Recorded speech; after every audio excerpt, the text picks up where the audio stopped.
not to worry. Quite normal for this time of year.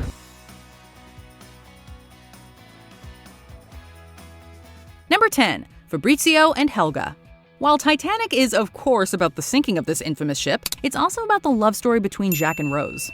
Considering these two strong storylines, we can perhaps understand why the final cut omitted an additional love story between Jack's friend Fabrizio and a woman named Helga. Helga, per favore, you come with me now. I'm lucky. It's my destiny to go to America, please. In this heartbreaking scene, however, we see the two characters bidding one another farewell, with Fabrizio promising that he won't ever forget her. Unfortunately, viewers of the film know that this romance was not destined to have a happily ever after. Come on, I will never forget you. Number 9. Ida and Isidor Strauss. One of the most poignant moments of the film comes when the ship is sinking, and we see an elderly couple huddled together on their bed as their stateroom fills with water, spelling their impending doom. The couple is Isidor and Ida Strauss, who were real-life figures on the Titanic and the former owners of R.H. Macy & Co. In this cutscene from earlier in the film, we see the couple arguing on deck and making the decision to stick together no matter what. We've been together for 40 years, and where you go, I go. Don't argue with me, Isidore. Knowing what becomes of them makes this scene all the sadder. Number 8. Jack fights Lovejoy. In this extended version of the scene we saw in theaters, Cal's valet Lovejoy tries to hunt down Jack and Rose after learning that Rose has the valuable diamond necklace in her pocket.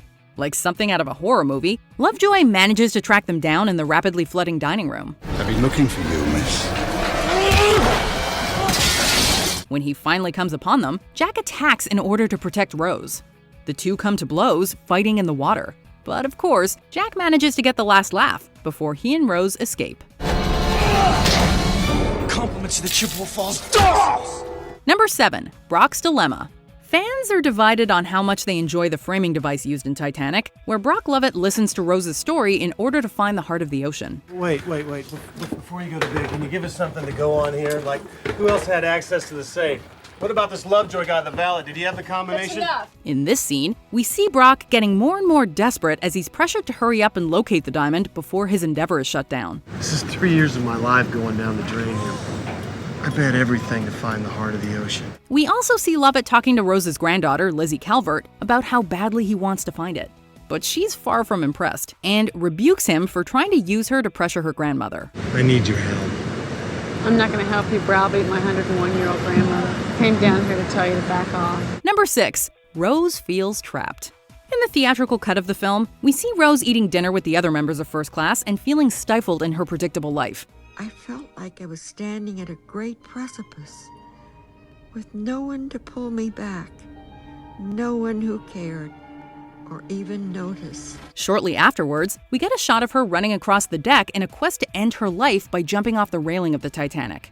This deleted scene was supposed to take place in between those two moments, showing Rose back in her room, struggling to get her own dress off but unable to without the help of her maid.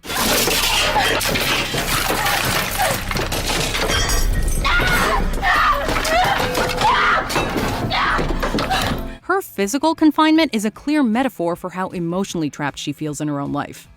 Number 5. Come Josephine. Throughout the movie, we see snippets of Jack and Rose singing the song Come Josephine. Come, Josephine, my flying machine going up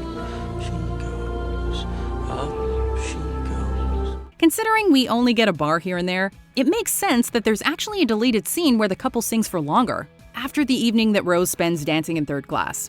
Come, Josephine, on my flying machine, and it's up she goes. The pair walks on the deck singing joyfully until they come upon a sign that shows they've reached the limits of where they can go together. It would have been nice to see the couple singing the song together in this happy moment before it was recalled later in the film. There she goes! Up, a little bit higher. Oh my! The moon is on fire. Number 4. Down to third class. One of the most memorable scenes in the movie takes place when Rose visits third class and dances with the commoners. But in this scene, we get to see their living quarters during the daytime. We understand why the scene was cut because it doesn't add much to the story, but we get an additional glimpse into life in the lower decks as rats scurry across the floor and Fabrizio teaches Helga how to pronounce his name. Fabrizio. We also get to see how much first-class passengers are revered based on how everyone stops what they're doing when Rose walks into the room. Hello, Mr. Dawson. Hello again. Number 3. Extended Carpathia. In this extended sequence from the end of the film, we see more of Rose's rescue aboard the Carpathia, the ship that eventually brought her and other survivors to the United States.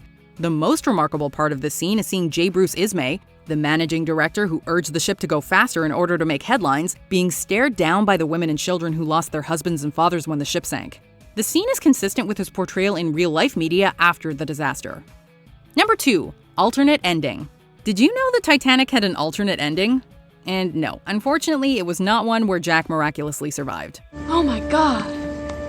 Jesus! In this version, the film comes to largely the same conclusion, except that before tossing the heart of the ocean into the sea, old Rose is confronted by Lovett as she stands on the edge of the ship. You had it the entire time?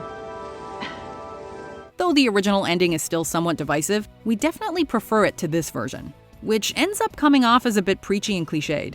Say what you will about Rose choosing to rid herself of the necklace, but at least we didn't have to hear a speech about it. You look for treasure in the wrong place, Mr. Lovett.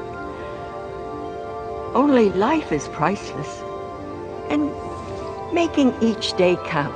Number 1. Boiler Room Kiss. Hold up.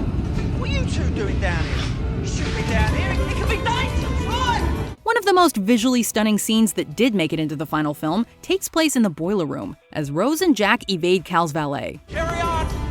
Don't mind us. You're doing a great job. Keep up the good work. We can't imagine why James Cameron opted to cut this scene short, omitting the part where Jack pulls Rose in for a passionate kiss amid the steam of the boilers. It's a romantic moment that shows the physical connection between our two leads and gives their fans an extra glimpse at their happiness before things start to go seriously downhill. We'll never let go. Did you enjoy this video? Check out these other clips from MsMojo, and be sure to subscribe and ring the bell to be notified about our latest videos.